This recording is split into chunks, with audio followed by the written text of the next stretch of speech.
पंजाब के सभी लोगों को मेरा नमस्कार, सत श्री अकाल।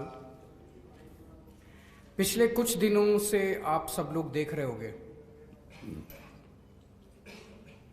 ये सारी पार्टियां, इनके सारे आगू केवल और केवल मेरे को और भगवंत मान को गालियां दे रहे हैं। कल अमित शाह जी आए। अमित शाह जी ने केवल आम आदमी पार्टी और मेरे को गालियां दी। चन्नी साहब सुबह उठते हैं और शाम को सोने तक केवल मेरे को और भगवंत मान को गालियां देते हैं। बादल, सुखबीर बादल का नाम भी नहीं लेते। सुखबीर बादल साहब केवल और मेरे को और भगवंत मान को गालियां देते हैं, वो चन्नी साहब का कभी नाम ले लेते हैं। प्रियंका गांधी आई, केवल मेरे को गालियां दे रही थी। ऐसे लगता है जैसे ये सारे इकट्ठे हो गए हैं और इकट्ठे होके एक ही भाषा बोलते हैं, एक ही इनकी शब्दावली है सबकी। ये सारे ऐसे लगता है इकट्ठे हो गए और इकट्ठे होके ये हम लोगों को गालियां दे रहे हैं। हमारा कसूर क्या है?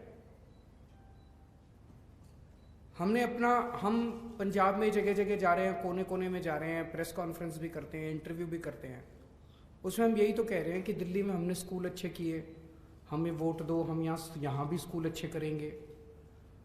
हम यही तो कह रहे हैं कि हमने अस्पताल अच्छे किए, यहाँ भी अस्पताल अच्छे करेंगे। यहाँ पे बहुत सारे बच्चे बेरोज़गार हैं, उनको रोज़गार देंगे। बेअदबी करने वालों के खिलाफ सज़ा करेंगे, बेअदबी का न्याय दिलाएंगे, बिजली ठीक करेंगे, सड़क ठीक करेंगे। यही तो कह रहे हैं हम लोग, एक ईमानदार सरकार देंगे। ये सारी पार्टियां इकट्ठी हो गई हैं। ये आम आदमी पार्टी को नहीं, ये पंजाब को हराना चाहती हैं। ये पार्टियां नहीं चाहती कि किसी भी हालत में आम आदमी पार्टी की सरकार बने। ये पार्टियां चाहती हैं कि जिस तरह से ये 70 साल से पंजाब को लूट रहे थे ये पार्टियां, ऐसे ही ये लूटते रहे। इनकी लूट बंद नहीं होनी चाहिए। इनको डर है कि अगर आम आदमी पार्टी की सरकार बन गई तो इनकी परमानेंटली लूट खत्म हो जाएगी, फिर इनको लूटने के मौके नहीं मिलेंगे। ये पंजाब को हराना चाहते हैं ये सारी पार्टियां। मेरी पंजाब के लोगों से अपील है कि इस बार सबने इकट्ठे होके इन सारी पार्टियों को हराना है, पंजाब को बचाना है। ऊपर वाले ने, रब ने, वाहेगुरु जी ने इस बार अपने को एक मौका दिया है। एक ईमानदार पार्टी आई है, अच्छी पार्टी आई है जो ईमानदार सरकार बनाएगी। सबके बच्चों के भविष्य की बात है। तो सारे जने मिलके इस बार इन सारी दूसरी रवायती पार्टियों को हराना है और एक नया सिस्टम बनाना है, अच्छा सिस्टम बनाना है। चुनाव के 3-4 दिन रह गए। अब दारू और पैसा बंटना चालू होगा। मेरी सब लोगों से, पंजाब के सब लोगों से अपील है,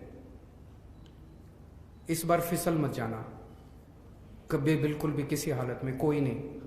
इस बार अपने को पंजाब बचाना है, हर हालत में पंजाब बचाना है। अपने सामने आंख बंद करके अपने बच्चों की तस्वीर रखना और वोट डालना। और सब लोग मिलके, चाहे वो कांग्रेस का हो, चाहे वो बीजेपी का हो, चाहे किसी भी पार्टी का हो। आपकी पार्टियों ने आपको आज तक कभी कुछ नहीं दिया। 70 साल में बीजेपी वालों को क्या दिया? बीजेपी ने कुछ नहीं दिया। कांग्रेस पार्टी ने कांग्रेस वालों को क्या दिया? कुछ नहीं दिया। अकाली दल वालों ने अकाली दल के काडर को क्या दिया? कुछ नहीं दिया। इस बार सारे जने एक बार अपनी अपनी पार्टी को भूल के सारे जने झाड़ू का बटन दबा देना। चन्नी साहब तो देखो जी, मैं आपको बताता हूँ, वो सुबह से शाम तक वो केवल मेरे को ही गालियां देते हैं। आजकल वो रात को सो भी नहीं पा रहे। वो रात को सोते हैं, आंख बंद करते हैं, जैसी आंख बंद करते हैं उनके सपने में मैं भूत की तरह आता हूँ और फिर वो एकदम से अचानक डर के उठ जाते हैं। जितने पंजाब को लूटने वाले आगू हैं जो आज तक लूट रहे थे, उनके सारों के सपने में आने लगा हूँ आजकल मैं, और वो पूरी पूरी रात नहीं सो पा रहे।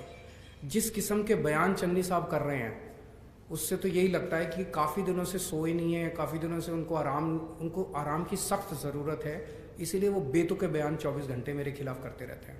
कल प्रियंका गांधी आई थी और सीधा आप लोगों पे आरोप लगा दी कि आरएसएस की टीम है, आरएसएस के साथ आप लोग जुड़े हुए हैं। वो पिछले 7 साल से यही कह रहे हैं, बीजेपी की बी टीम है, आरएसएस की बी टीम है, इनकी सी टीम है, हाय रे मर गए रे, केजरीवाल हमारे वोट ले गया रे, वो रोते रहेंगे, धीरे धीरे खत्म हो जाएगी कांग्रेस। सर, अमित शाह के पंजाब में थे तो उन्होंने कहा था कि केजरीवाल साहब सिर्फ वोट की राजनीति करते हैं, इनका सुरक्षा को लेकर कोई लेना देना नहीं है। बॉर्डर स्टेट है तो हमेशा बढ़ा रहा है, तो उसी पर निशाना साधा।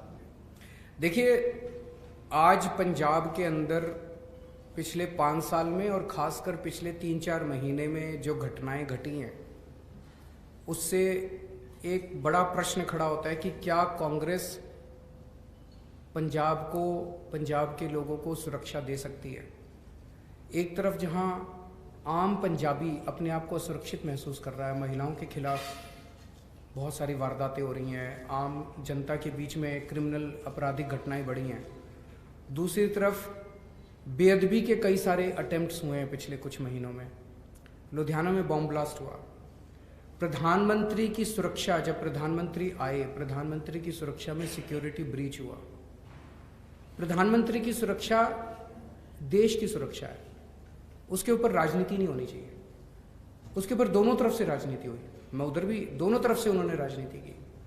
आम आदमी पार्टी कभी भी देश की सुरक्षा के साथ समझौता नहीं करती, हम कभी राजनीति नहीं करते। हमारे केंद्र सरकार से 100 मतभेद है, सब जानते हैं, लेकिन दिल्ली के अंदर जब जब लोगों की पब्लिक इंटरेस्ट की बात हुई, हमने केंद्र सरकार के साथ सहयोग करके, जैसे कोरोना का मामला था, सब लोग आप जानते हो कि किस तरह से हमने केंद्र सरकार के साथ सहयोग करके दिल्ली को कोरोना से बचाया। यहां भी जब भी सुरक्षा की, राष्ट्रीय सुरक्षा की बात होगी, हम केंद्र के साथ मिलके एक टीम की तरह देश की और पंजाब की सुरक्षा करेंगे। दूसरी चीज, बॉर्डर से नशा आ रहा है, बॉर्डर से टिफिन बॉम्ब आ रहे हैं, बॉर्डर से ड्रोन आ रहे हैं,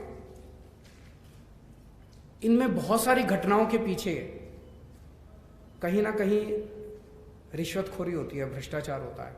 हमने देखा जब बॉम्बे बॉम्ब ब्लास्ट हुए थे तो कस्टम के कुछ अधिकारी बिके थे, जिसकी वजह से RDX हमारे देश के अंदर आया था। यहां भी कहीं ना कहीं भ्रष्टाचार होता है, जिसकी वजह से नशा एंटर करता है पंजाब के अंदर, जिसकी वजह से ये सारी चीजें एंटर करती है। आम आदमी पार्टी अकेली कट्टर ईमानदार पार्टी है।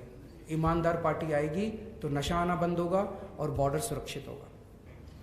कितने लिकर शॉप्स हैं, उनसे पूछना जरा। दिल्ली में जो नई लिकर पॉलिसी आई है, उसके पहले 850 दुकानें थी, आज दिल्ली में 550-600 दुकानें हैं, तो 300 दुकानें तो कम ही हुई हैं। फिर वो कैसे कह रहे हैं कि दिल्ली, वो कुछ भी बोल देते हैं ये लोग। और बीजेपी तो झूठ फैलाने की मशीन है।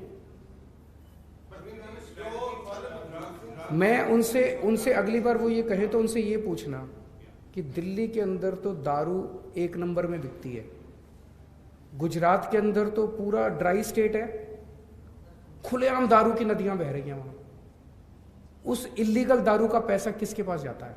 गुजरात के अंदर जो इलीगल दारू बिकती है, उन्होंने प्रोहिबिशन किया हुआ है गुजरात में, जो इलीगल दारू बिकती है उसका पैसा किसके पास जाता है? देखिए, पूरी कांग्रेस पार्टी सर्कस बनी हुई है। जैसा कल भी मैंने भी बोला था, भगवंत मान जी ने भी बोला था, एक बहुत बड़े नेता हैं, उनका बेटा एक और सीट से लड़ रहा है कांग्रेस को हराने के लिए, और वो नेता जो है वो अपने बेटे के लिए कांग्रेस को हराने के लिए प्रचार करने जा रहे हैं। चन्नी साहब है, उनका भाई दूसरी सीट से लड़ रहा है कांग्रेस को हराने के लिए। राजा वड़िंग कह रहे हैं कि मनप्रीत बादल मेरे को हरा रहा है। ये सारे के सारे कांग्रेसी आपस में एक दूसरे को हराने में लगे हुए हैं। क्या ऐसी पार्टी पंजाब को भविष्य दे सकती है? और दूसरी तरफ जब आप आम आदमी पार्टी की तरफ देखो तो एक अच्छी सुनियोजित सिस्टमैटिक परिवार टीम नज़र आती है। ऊपर मैं हूँ, पंजाब में भगवंत मान है, नीचे हमारे कैंडिडेट्स चुनाव लड़ रहे हैं, घर घर जाके लोगों को पंजाब की तरक्की की बात कर रहे हैं। जिस घर में प्यार होता है, मोहब्बत होती है, वही बरकत करता है। जहाँ इतने लड़ाई झगड़े होते हैं वो तो परिवार बिखर जाता है।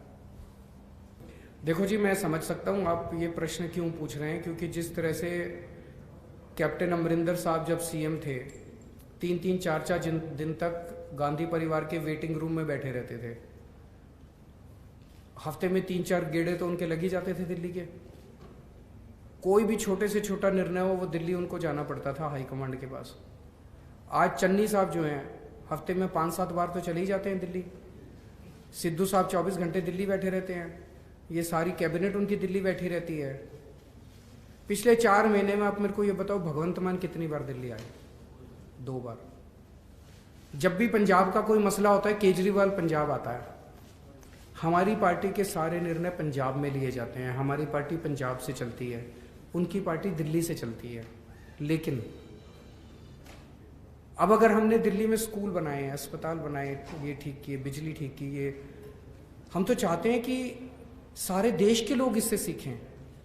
अगर हमने स्कूल अच्छे कर दिए तो बीजेपी का कोई मुख्यमंत्री मुझे कह दे हम उनको सिखा देंगे, कांग्रेस का कोई मुख्यमंत्री हमें कह दे हम उनको सिखा देंगे। तो भगवंत मान तो हमारा ही है, उसको तो बताएंगे ही ना कैसे किए। वैसे भगवंत मान यहाँ जो अच्छे काम करेगा वो हम सीख के दिल्ली में करेंगे। देश की बात है वहाँ पे, पूरे देश में कहीं कोई किसी भी कोने में कोई अच्छा काम हो सबको सीख के करना चाहिए, उसमें क्या बात है। 2-3 महीने का काम तो सारे देख रहे हैं टीवी पे, कितनी नोटों की गड्डियाँ कैसे गिन रहे हैं लोग। तो वो तो लोगों ने देखा है कि ट्रांसफर पोस्टिंग में, रेता चोरी में इन्होंने सारे रिकॉर्ड तोड़ दिए। गिनीज बुक वाले कंसिडर कर रहे हैं भाई। इन्होंने तो 111 दिन में ही सारे पुराने रिकॉर्ड तोड़ दिए। Thank you.